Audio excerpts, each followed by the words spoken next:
Go ahead. What's up, YouTube fam? Rob here with the Stellar RT YouTube channel. If you've watched the channel for a while, you've been subscribed, you know we do a plethora of things on this channel. Our next little video series is going to be on this 2014 Tahoe PPV that we have affectionately named Dusty Wayne, or as I like to refer to him right now, Crusty Dusty, because old Dusty served the Rome Police Department here in Georgia as a canine vehicle and is retired out here to the pasture in Loganville. And we're going to take him and revive him. Now, old Crusty Dusty's driving right now. He's a fairly reliable vehicle as long as you keep coolant in him. And that's the first thing we're going to do with this Tahoe is take care of the coolant system. Now, if you're watching this video, you might be watching it because you're bored. Maybe you're watching it because you're about to buy yourself a Tahoe PPV, or you just want to watch the fat dude in the purple shirt talk about Tahoe.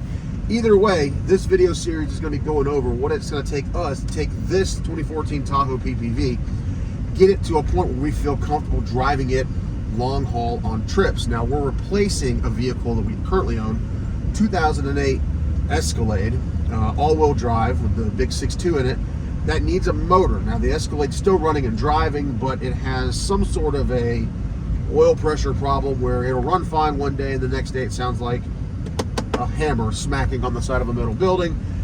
The estimate to fix the motor, or just to put a motor in the Tahoe, in the Escalade, was more than this entire Tahoe was purchased for. So a couple of things we're going to do this Tahoe before we actually decide to get rid of the old Escalade over here that we're pulling to the house. Get rid of the old Escalade and make the Dusty Wayne here our everyday driving vehicle. First thing is we got to fix this coolant system problem. This thing leaks coolant like crazy and it needs a radiator. So we're just going to go ahead and do the whole thing. We're going to do a radiator. We're going to do a water pump. We're going to do... You got a floofer friend over there? My wife and her ADD filming. We're going to do a radiator. We're going to do a water pump.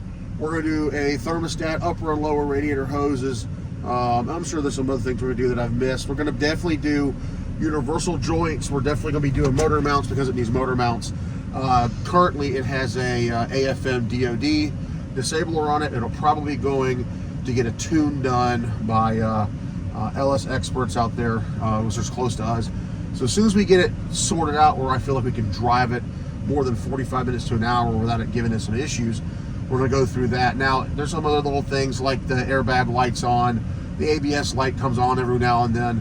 It was a police car, so they cut a bunch of wires when they took this thing apart. It was a K9 truck, so we've already put panels in the back of it, a back seat in it. But if you're watching this and you're like, I want to buy a police Tahoe because I can get one for like pennies on the dollar, there's a reason, and this video series is going to help go over everything we got to do to old Crusty Dusty to get him reliable and back on the road as an everyday driver. So, thank you guys for stepping in and watching the video. There'll be more content coming on old Crusty Dusty pretty soon here. Thanks for watching. We'll see you guys later.